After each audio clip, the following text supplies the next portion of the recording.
What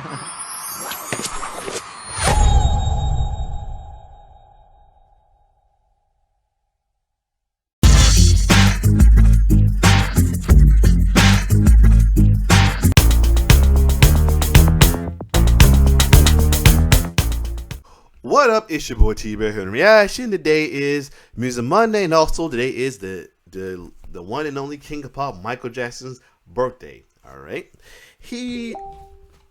I know I suck in math. He would have been, if he was alive today, he would have been 64. Wow, 64. Anyway, now we're gonna get some more MJ stuff right now, and this is going to the LL Cool J archive as we talk as Mike we take a look at the friendship of two guys who showed they was bad in 1987, where LL Cool J was bigger and deafer bad in 1987, while Michael Jackson was bad in 1987 as well too. So without further ado, let's check out Michael Jackson and LL Cool J's friendship. Let's get it. You have created tracks with a lot of great rappers and musicians. Yeah. Who were some of your favorites? The songs actually were never released, but I did quite a few songs with the King of Pop, Michael Jackson. Michael Jackson. You know what I mean? Like one time we was in the studio and, I said, Mike, in the Smooth Criminal, how'd you lean forward like that? And I was sitting at the, like a baby grand piano. I'm sitting on the, on a chair, and he was like sitting up on the piano like this. You know what I mean? And I love seeing like the animated like interviews like that, because they did one for him himself as well too, like when during the Off the Wall time. It was like, oh, well, I said, how did you lean forward? He said, well, we had a Swami come in and, we did a special thing and he did a ritual and he leaned forward and we all leaned forward together. I was like, really? Wow. He was like, no, silly. Mike was funny. The Better Rivals, yep. Bad versus I'm bad, yep. If LL Cool J tells you he's bad, you have to admit his claim has more credibility than Michael Jackson's. So what does he make of the reclusive superstar? I can understand Michael Jackson. I like Michael Jackson a lot. I have a lot of respect for him.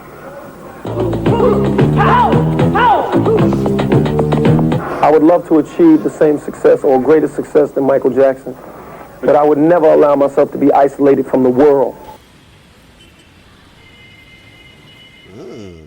I don't see any reason to limit myself. That's some good advice I got from Michael Jackson one time. We was on a plane and we was flying. We was on a private plane. It was crazy. It was Michael Jackson. It was Michael Milken and Quincy Jones. And Michael Jackson was like, and I'm sitting there and we flying and I'm just sitting there like, I'm on the plane with Mike and I'm bugging out. You know what I'm saying? Right? It's like, I'm really like tripping and I'm looking at him. He's like, and I was like, so what do you, he was like, let me tell you something out loud. He said, no matter what you do, never limit yourself.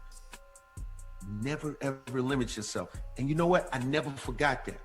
You know what I'm saying? And this is around the time when a lot of people don't know, like, he named his album Bad because of me. You know what I'm saying? Because I had I'm Bad. Wow. Now, that's awesome right there. That is awesome. And he was like, I like that, Bad. Yo, and him and Quincy Jones went. And, I like the animation. He went from Billie Jean spinning to the LL Cool J outfit. I like that. That was dope. And did the Bad album. A couple of times I got to fly with him, and he gave me some good advice. He told me, LL, no matter what you do, never limit yourself. And he also told me that if they can whistle the melody, then the record can be heard worldwide, and the whole world can rock to it. It's supposed to be innocent until proven guilty.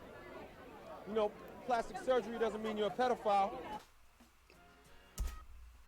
That's why LL Cool J, greatest all time. Shout out to him for that. Collaborating with him was incredible because before we did anything, he would sit there and play a lot of music for me. So he's playing the music, he's dancing around the studio. It's just me and him. It was amazing just watching him. How much passion he had for the music, how excited he was about the projects. I mean, he really was excited about what he was doing. I mean, there was a lot of passion. There was a lot of energy. It was just amazing, It was deep.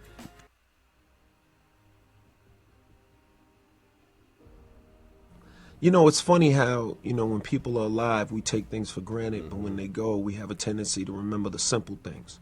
He was a really good guy, you know what I'm saying? Was, very humble, I mean, he had attained a level of success that we could only dream of, and was so humble and, you know, just a really good guy, you know, and taught more lessons through actions than even verbal messages. You know what I'm saying? He was just a really good guy. You know, you could feel the authenticity and the humility. I think Mike was aware of his power. I think Mike was aware of the place that he held within in society and as an entertainer. I mean, he was so big that he literally had to speak in a whisper to make people comfortable. I mean, that's pretty big. One thing Mike did help me realize and make me realize is how much art affects people, you know, and how important art is. When you think about artists and the contribution that they make to society, it really is truly amazing, because the work really does outlive the artist, especially, and when it's really incredible work, people always remember it and cherish it. Thriller was absolutely his Mona Lisa. I hope people remember him as a guy who shared his gifts and talents, and through sharing his gifts and talents, he was rewarded with more gifts and then shared those gifts.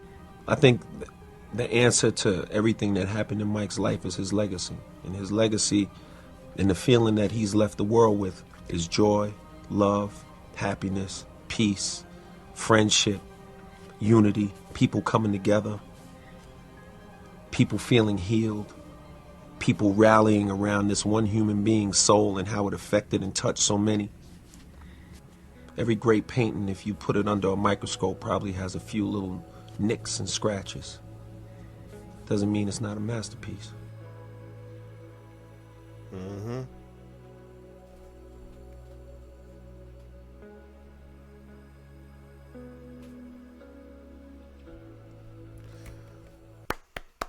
Definitely well said. Well said, man. Well said. Definitely indeed, man. Anyway, I'm not gonna say that, you know what I mean? He's still alive with us, you know what I'm saying? So anyway, shout out to LL Cool J for sharing all these videos, sharing his love and respect and friendship of the king of pop, Michael Jackson, who we celebrate his 64th birthday today. So other than that, if you like my reaction, like, share, subscribe to my YouTube channel. It's your boy T-Bear signing off. One love.